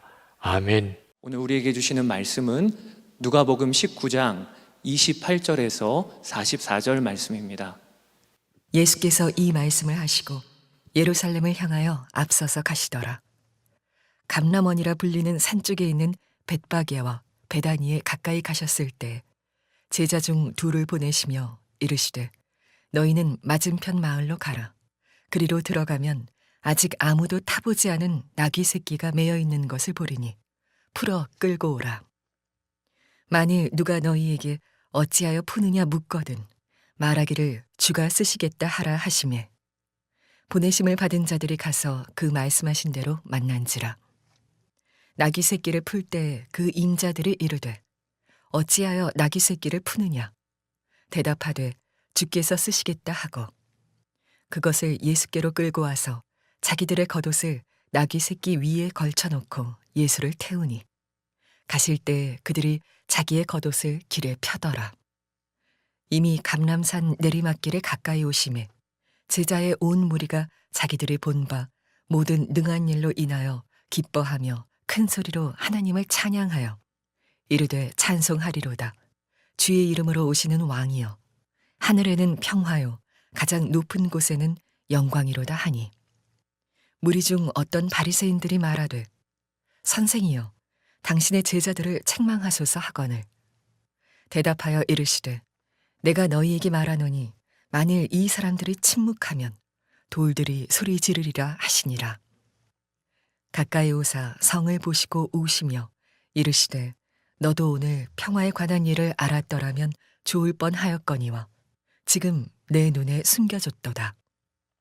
날이 이를지라 내 원수들이 토둔을 쌓고 너를 둘러 사면으로 가두고 또 너와 및 그 가운데 있는 내 자식들을 땅에 메어 치며 돌 하나도 돌 위에 남기지 아니하리니 이는 내가 보살핌 받는 날을 알지 못함을 인함이니라 하시니라. 우리가 1년 중에 가장 은혜로운 그런 종료주일 또 고난주간 부활절 예배를 생방송 온라인 생방송으로 드리게 됐습니다. 함께 모여서 예배하고 싶지만 아직 이 바이러스 감염증 확산이 진정되고 있지 않은 상태입니다. 우리에게 있어서 예배는 사실 생명과도 같은 일입니다. 그래서 예배를 이런 형태로 계속 드리는 것은 말할 수 없이 고통스러운 일입니다. 세상 사람들은 우리의 심정을 알지 못하고 그저 주일에 예배 드리지 마세요. 또 예배 드리지 않아서 감사합니다. 그렇게 말을 합니다. 그러나 그것을 듣는 우리들은 정말 말할 수 없이 고통스럽죠. 주님께 계속 이번 주일에는 모여서 예배 드릴 수 있게 되기를 그렇게 기도해 왔습니다. 지금은 무슨 핍박 상황은 아닙니다. 강제적으로 정부에서 예배를 드리지 못하게 하는 상황도 아니고요. 재난 상황이죠. 전염병 때문에 교회가 전염되어지는 일에 어떤 근원이 되지 않아야 하기 때문에 우리가 이렇게 흩어져서 가정에서 예배를 드리는 것뿐입니다. 그러나 하나님께 기도하면서 그저 우리가 단순히 모여서 예배하는 것만을 기도할 게 아니고 우리 자신이 정말 주님과 개인적으로 동행하는지를 점검할 기회라는 사실에 대해서 깨우쳐 주셨습니다. 사실 우리는 이미 우리 자신이 하나님의 성전인 것을 알고 있고 예배당 건물 중심의 신앙생활을 해서는 안 된다는 것을 알고 있지만 그동안에 극복하기가 참 어려웠습니다. 그러나 지금 모여서 예배할 수 없는 상황이 되면서 우리들 자신이 진짜 예수님과 동행하는 그런 성도인지 하나님의 성전된 자의 삶을 사는지를 철저하게 점검하고 있습니다. 이번 부활주일 예배도 우리가 모여서 기도하기를 간절히 기도해 주시기 바랍니다. 그러나 더 중요하게 기도해야 될 것을 깨우쳐 주시는 것이 있는데 십자가의 주님, 부활의 주님을 우리가 만났느냐 하는 겁니다. 선한목자교회 교인들 중에 부활의 주님을 정말 만난 사람, 그리고 그 주님과 동행하는 사람은 몇 명이나 되는가 하는 것입니다. 여러분 중에는 예수님을 인격적으로 만난 경험도 없고 그런 믿음도 없다고 생각하시는 분들이 있을 겁니다. 그분들은 이번 십자가 부흥회를 통하여 십자가의 예수님을 만나고 부활절 예배를 통하여 부활의 주님을 인격적으로 분명히 만나게 되기를 축복합니다. 그 눈이 열리기를 바랍니다. 이번 십자가 부흥회는 예수님께서 십자가를 지시기까지의 모든 예수님의 십자가의 여정을 시간대별로 우리가 말씀을 묵상하고 은혜를 받으려고 합니다. 여러분들은 틀림없이 그 십자가의 예수님을 이 부흥회를 통하여 만나게 될 겁니다. 하나님께서 그 눈을 여러분에게 열어주실 거라고 믿고 또 여러분들도 그렇게 기도하고 십자가 부흥회에 참여하시기를 바랍니다. 사실 우리가 이렇게 모여서 집회를 했으면 하는 간절한 마음이 있지만 이번에는 온라인 생방송으로 십자가 부흥회를 하게 되므로 그동안에 이런저런 사정 때문에 해외에 있거나 지방에 있거나 병원에 있거나 또는 하고 있는 일 때문에 이런 집회에 참여할 수 없고 또는 부활절 예배에 참여할 수 없었던 이들도 있습니다. 그런 분들도 이번 부흥회는 다 참여할 수 있게 그렇게 하나님께서 역사하셨다는 생각이 들어서 감사한 마음도 있습니다. 여러분이 정말 마음만 먹으면 여러분이 있는 바로 그 자리에서 온라인 생방송으로 다 이 부흥회에 참여할 수 있습니다. 또 그리 하시기를 바랍니다. 이번에 여러분 자신이 예수님과 관계가 애매했던 분들 이번에 해결 받으시기 바랍니다. 선한목자교회 교인들은 다 참여하시기를 바랍니다. 목사님들과 함께 십자가 부흥회를 위해서 하나님께서 설교자를 정해주시기를 기도했습니다. 목사님들이 모여서 기도하고 하나님은 어떤 분을 설교자로 세우기를 원하시는지를 다 써서 냈습니다. 그걸 모아보니까 이번에 하나님께서 5분의 설교자를 세워주셨습니다. 설교자는 5분이지만 사실 목사님들 전체가 다 함께 설교를 준비하고 있습니다. 설교를 준비하는 과정을 통해서 하나님은 목사님들 마음에 놀라운 부흥을 주시고 계십니다. 그 은혜를 여러분들과 함께 나누려고 하는 겁니다. 이번에는 특별히 십자가 부흥회를 가정에서 가족들과 함께 참여하는 분들이 많으실 겁니다. 성금요일 우리가 교회에서 모이면 아마 성찬식을 하거나 했겠죠. 이번에는 성찬식을 할 수가 없는 여건이라 가정마다 가족 세족식을 하려고 계획을 했습니다. 이 일을 진행하면서 참 놀라운 하나님의 계획이라고 믿어집니다. 가정의 회복, 가정의 영적인 회복을 이렇게 주시는구나. 여러분 온 가족들이 미리 약속을 하십시오. 성금요일 다 집회에 참여하고 마지막 순서로 가정에서 미리 준비된 세족식을 온 가족들이 다 하시는 것입니다. 어떻게 할지에 대해서는 영상을 만들어서 주초에 올려드리겠습니다. 여러분에게 나눠드린 안내문을 따라서 여러분이 얼마든지 진행하실 수 있을 겁니다. 하나님께서 이번 십자가 부흥회와 또 부활절까지 십자가의 주님, 부활의 주님을 우리가 개인적으로 만나는 것이 분명해지고, 그리고 우리가 다시 모여서 감격스러운 예배를 하나님께 드릴 수 있게 되기를 바랍니다. 이번 부활주일에는 드리는 부활절 헌금이 아주 특별한 헌금이 됩니다. 그 헌금을 드리는 여러분의 마음이 간절해지기를 바랍니다. 오늘은 고난주간이 시작되는 종료주일입니다. 예수님이 십자가를 지시는 아주 고통스러운 고난의 한 주간이지만 그 시작은 전혀 다른 분위기에서 시작이 됩니다. 예수님을 향하여 메시아에게 올려드릴 호산나 찬양이 올려지는, 예수님이 예루살렘에 입성할 때 그 찬양을 들으시면서 예루살렘에 들어가는 그런 특별한 주일입니다. 전혀 분위기가 맞지 않은데 여기에 하나님의 놀라운 계획이 있습니다. 예수님이 예루살렘에 들어가실 때 예수님의 제자들과 그 무리들이 예수님을 맞아들이면서 환영을 하고 종려나무 가지를 흔들면서 찬송을 불렀습니다. 찬송하리로다 주의 이름으로 오시는 왕이여, 하늘에는 평화요 가장 높은 곳에는 영광이로다. 그렇게 찬송을 할 때 바리새인들 중에는 아주 기분이 나쁘게 그 모습을 본 이들이 있었습니다. 그들이 생각하기에는 불경죄지요. 하나님에게 올려드린 찬양을 나사렛 예수에게 부르는 것이 그들에게는 정말 마땅치가 않았습니다. 그래서 그들이 예수님께 나와서 제자들 제발 좀 그만하게 하세요. 제자들 좀 입 좀 다물게 하세요.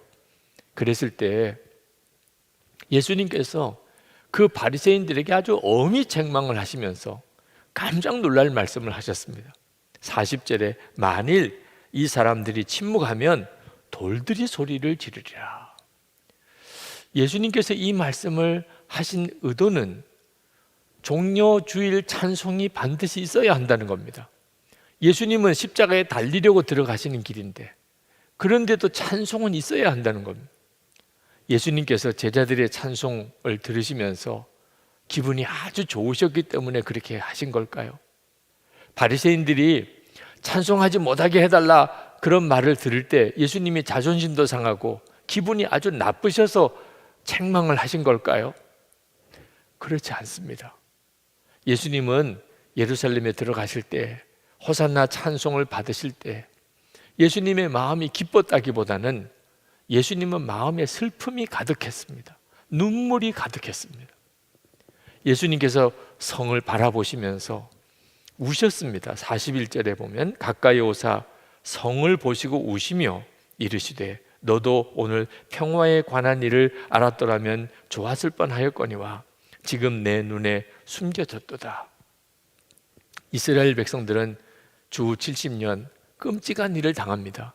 예루살렘은 완전히 다 무너지고 어린아이까지 다 죽임을 당합니다.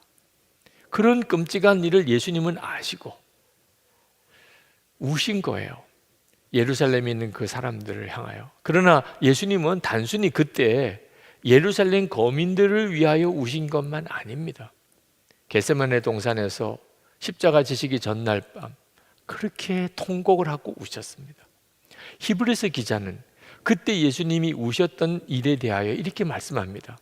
히브리서 5장 7절에 그는 육체에 계실 때에 자기를 죽음에서 능히 구원하실 이에게 심한 통곡과 눈물로 간구와 소원을 올렸고 라고 하시면서 그로 인하여 9절에서 자기에게 순종하는 모든 자에게 영원한 구원의 근원이 되시고 라고 말씀했습니다.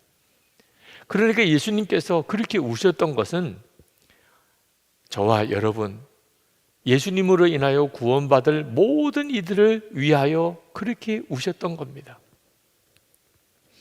예수님께서 그렇게 마음에는 슬픔과 눈물이 가득하셨는데 그 제자들의 찬양을 들으시면서 기뻤다는 건 말도 안 되는 거죠. 그럼에도 불구하고 예수님께서 그들이 찬송을 불러야 될 것이라 라고 말씀하신 이유는 무엇일까요? 예수님께서 말씀하셨던 그 말씀의 의미는 예수님이 이제 십자가에 고난을 당하겠지만 그러나 예수님이 진짜 메시아라는 사실을 믿어야 그 고난의 의미를 알게 되고 그리고 그도 동일하게 그 십자가의 길을 따라갈 수 있다는 겁니다. 예수님의 십자가의 길을 따라가는 것이 성도입니다. 자기를 부인하고 자기 십자가를 지고 나를 따를 것이라 주님이 그렇게 말씀하셨습니다. 예수님의 그 십자가의 길을 따라갈 수 있는 사람이 누굽니까? 예수님이 메시아인 것이 믿어지는 사람입니다. 그게 바로 종려주일 찬송입니다. 물론 제자들은 예수님이 십자가에 달리시는 그때 그들은 다 예수님을 버리고 도망가 버렸습니다. 아직 예수님이 메시아라는 분명한 확증이 없었던 거죠. 그렇지만 그것으로 끝이 아니었습니다. 예수님이 이제 사흘 만에 부활하시고 예수님이 진정 그리스도라는 사실을 제자들이 확실히 알게 됐습니다. 예수님이 승천하신 다음에 성령이 제자들에게 임하시고 그들은 흩어져서 부활의 예수님을 전하기 시작했습니다. 그 길은 고난의 길이었고 십자가의 길, 그들도 순교를 당하는 길이었습니다. 그럼에도 불구하고 그들은 이제는 예수님이 메시아라는 것에 분명한 확신이 있었기 때문에 그 길을 끝까지 갈 수 있었던 겁니다. 고난의 길은 누구나 다 갈 수 있는 게 아닙니다. 예수님이 메시아라는 확신이 있는 사람, 그 길이 영광의 길임을 진짜 믿는 사람만 주님을 따라 십자가의 길을 갈 수 있는 겁니다. 예수를 믿는다고 다 고난의 길을 가는 것은 아닙니다.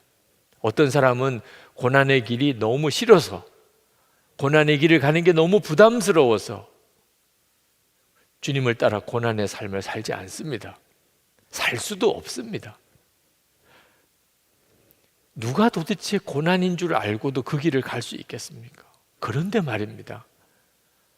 예수님의 그 고난의 십자가의 길을 자기도 동일하게 따라가는 사람들이 있습니다. 아니, 많습니다. 도대체 어떤 사람이 그런 사람입니까? 정신 나간 사람입니까? 바보입니까? 아닙니다. 그들은 진짜를 본 사람입니다. 예수님이 메시아라는 사실, 그 길은 영광의 길로 간다는 사실, 그 주님이 정말 자기와 함께 계신 것을 믿어지는 사람은 고난의 길을 기꺼이 갑니다. 인도 첸나이에서 예수님의 제자 사도 도마는 순교했습니다. 근데 이 도마에게는 별명이 있는데 의심 많은 도마라는 별명이 있습니다. 예수님께서 부활하시고 마가다락방에 있었던 제자들을 이렇게 나타나셨습니다. 근데 그 자리에 도마는 없었습니다. 아마 도마는 많이 낙심을 해서 따로 있었던 모양입니다. 예수님의 부활을 만나본 제자들이 도마에게 예수님이 부활하셨다고 말을 했지만 도마는 자기는 절대 믿을 수가 없다. 자기 손으로 예수님의 못 박힌 자국, 창에 찔린 자국을 만져보지 않고는 자기는 믿을 수가 없다 그랬습니다. 예수님이 그 도마에게 나타나 주셨습니다. 그리고 그 도마에게 못자국과 창자국을 보라고, 만져보라고 하셨습니다. 그리고 도마가 꼬꾸라졌습니다. 부활의 주님을 만나고 도마는 완전히 달라졌습니다. 그리고 인도에 가서 복음을 전하다가 그리고 창에 찔려 그렇게 순교했습니다. 의심 많았던 도마가 순교자 도마가 된 것은 무엇으로 설명을 해야 하지요? 부활의 주님을 만난 거죠. 그리고 그 주님과 동행하는 삶을 살았기 때문입니다. 누가 십자가의 주님을 따라갈 수 있겠습니까? 저는 어릴 때 순교하는 사람은 아주 의지가 강한 사람, 두려움이 없이 아주 용감한 사람, 그런 사람들이 하는 건 줄 알았습니다. 여러분들 중에도 목사나 장로 또는 선교사 또는 신학교 교수님, 그런 분들이나 순교할 수 있지 않겠나 생각하는 분도 있을지 모르겠습니다. 전혀 그것과 상관없습니다. 고난의 길을 가고 순교의 삶을 사는 것은 장로나 또는 목사나 선교사나 신학교 교수나 무슨 의지가 강한 사람이나 뭐 겁이 없는 용감한 사람이 하는 거 아닙니다. 오직 하나, 정말 십자가의 주님을 만난 사람, 부활의 주님을 만난 사람, 예수님이 그리스도인 것이 진짜 믿어지는 사람, 그 사람만 고난의 길을 갈 수 있는 겁니다. 저는 어릴 때 아주 인상 깊은 여자 권사님 한 분이 생각이 납니다. 그 권사님은 아주 얼굴도 이쁘장하시고 키도 자그만하신데 누구에게 큰 소리 한번 내지 못하시는 아주 착하디 착한 그런 분이셨습니다. 그런데 어디서 그런 용기가 생기는지 말할 수 없는 핍박을 당하면서도 그렇게 신앙생활을 포기하지 않으시는 겁니다. 남편의 아주 폭군과도 같은 사람이었어요. 얼마나 매를 폭력을 행사한, 어떤 주일에는 머리카락이 다 잘린 채 그렇게 교회에 나오신 적도 있고, 신발도 신지 못하고 맨발로 그렇게 얼굴에는 멍이 들어서 교회를 나오신 적도 있었습니다. 예수 믿는다고 그렇게 매를 맞으시는 거예요. 어린 제가 보기에도 세상에 이렇게 하면서 예수 믿을 까닭이 뭔가 그런 생각이 들었을 정도입니다. 그런데도 그분은 절대 포기하지 않으시고 신앙생활을 꾸준히 하셨습니다. 그분이 한번 기도하는 것을 들은 적이 있습니다. 살려주세요. 제발 이 어려움 지나가게 해주세요. 그렇게 기도 안 하시더라고요. 울면서 남편을 아무개 아빠 꼭 예수 믿고 구원받게 해주세요. 제가 생각하기에도 어떻게 저렇게 기도하나 그런 생각이 들었습니다. 예수님을 진짜 만나고 예수님이 메시아이신 것이 진짜 믿어지는 사람은, 그렇게 착하고 연약해 보이는 사람도 그렇게 강해지더라고요. 결국은 그 남편 냉소적인 시댁 식구들 다 예수 믿었습니다. 그 아들이 목사가 되었다고 들었습니다. 리차드 범브란트 목사님, 1948년 공산화된 루마니아 정권에 의해서 그가 감옥에 들어가서 14년 동안 꼼짝없이 지하 감옥에서 살았습니다. 무지막지한 핍박을 당하고 무서운 고문을 당했습니다. 몇 년 동안 한 번도 가족들 면회를 못하고 어느 날 갑자기 교도소에서 가족 면회를 시켜줄 테니까 아내에게 편지를 보내라는 거. 아무 날 교도소에 오면 1박 2일 면회를 허락하겠다는 겁니다.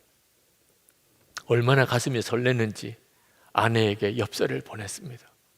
며칠 날까지 오면 나를 만날 수 있습니다. 그리고는 그날을 정말 어린아이 소풍 가듯이 기다렸습니다. 그날이 되었습니다.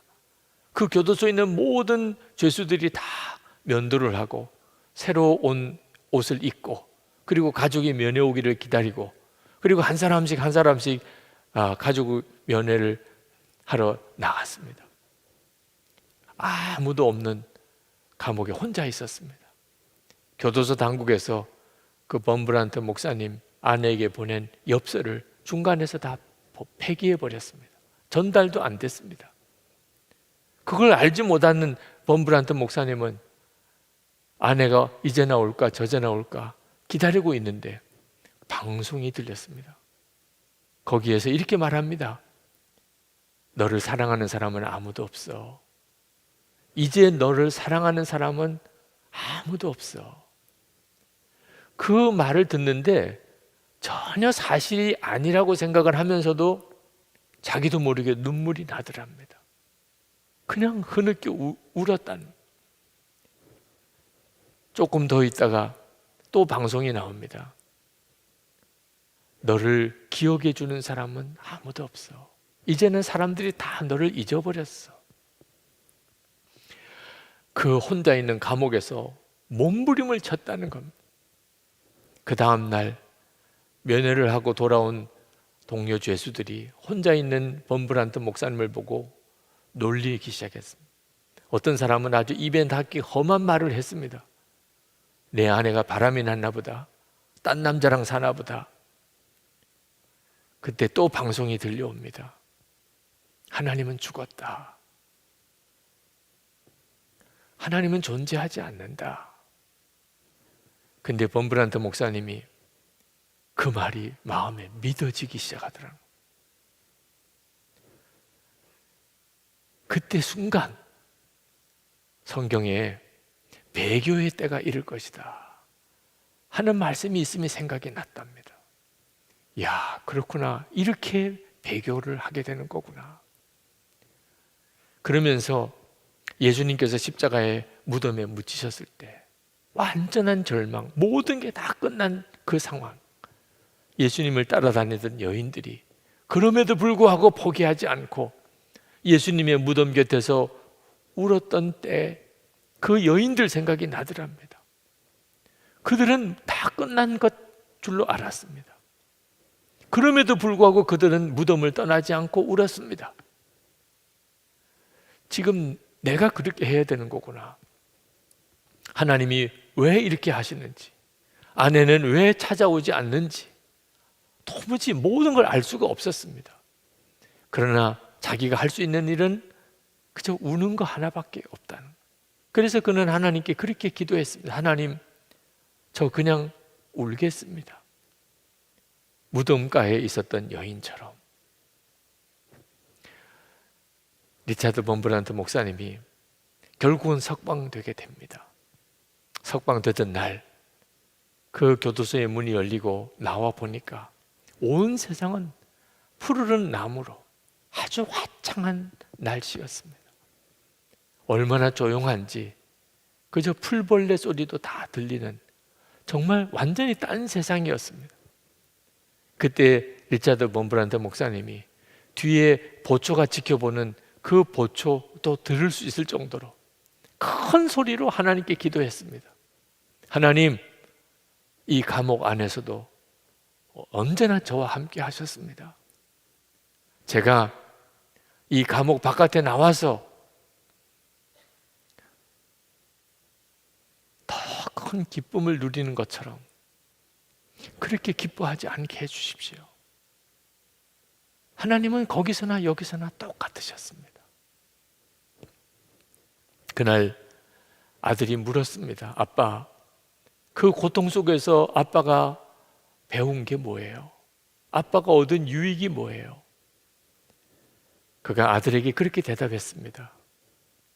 아빠는 그렇게 오랜 기간 동안 감옥에 있는 동안 성경을 대부분 다 잊어버렸다. 그러나 잊어버리지 않은 게 4가지가 있는데, 하나는 하나님은 여전히 나와 함께 하시고 살아계시다. 2번째는 예수 그리스도는 그분은 구세주이시다. 3번째는 영원한 삶이 있다. 4번째는 사랑이 최선이다. 리차드 범브란트 목사님이 그 끔찍한 14년의 감옥 생활을 이겨낼 수 있었던 것은 예수 그리스도가 메시아이시고 언제나 자기와 그곳에서도 함께 계심을 확신했기 때문입니다. 여러분이 이 고난주간 십자가 부흥의 부활주의를 지나면서 여러분은 여러분 안에 정말 계신 메시아 예수 그리스도, 그분을 만나야 합니다. 십자가의 주님, 부활의 주님, 그분을 진짜 만나야 합니다. 그런 사람은 그 마음에 종려주일의 찬송이 있습니다. 미국 프린스턴 신학교에 어느 신약학 교수님 한 분은 예배 드릴 때 찬송을 크게 부른 적이 없었답니다. 강의할 때는 청산유수 같이 그렇게 강의를 잘하는데 예배 드릴 때는 입에 철문이 닫힌 것처럼 그렇게 입을 열어서 찬송을 한번 크게 부르지 않는 분이었는데, 어느 날 채플 예배를 드리는데 교수님들하고 학생들이 깜짝 놀라도록 그 교수님이 큰 소리로 찬송을 부르더랍니다. 그 교수님이 그 전날 밤에 꿈을 꾸었는데 천국에 가보는 꿈을 꾸었습니다. 거기서 천사를 만났는데 천사가 그런 말을 하더랍니다. 이 천국에는 신학을 잘 아는 사람이 필요한 게 아니다. 찬송하는 사람이 필요할 뿐이다. 그 말을 듣고 충격을 받았습니다. 그리고 예배를 드릴 때 자기도 모르게 입이 확 열린 거죠.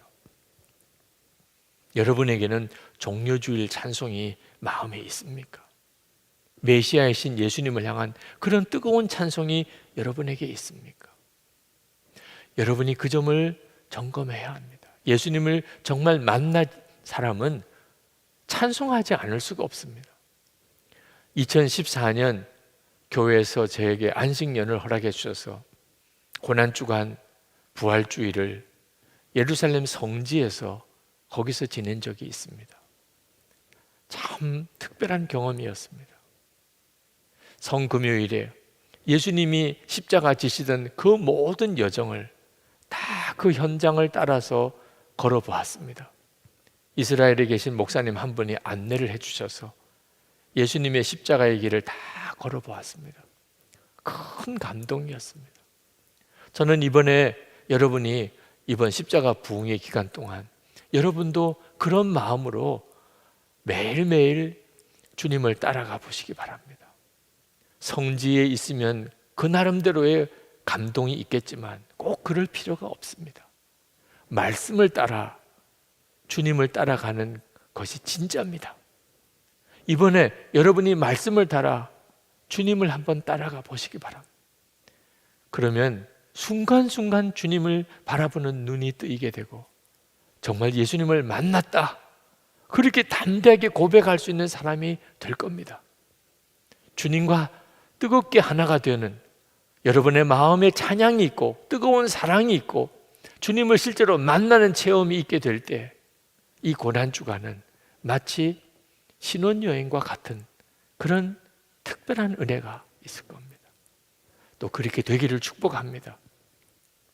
그런 은혜 속에 고난주간을 보내고 그리고 부활주일을 맞이할 수 있게 되기를 바랍니다. 모여서 기도하는 일은 너무 중요합니다. 모여서 예배할 수 있게 되기를 바랍니다.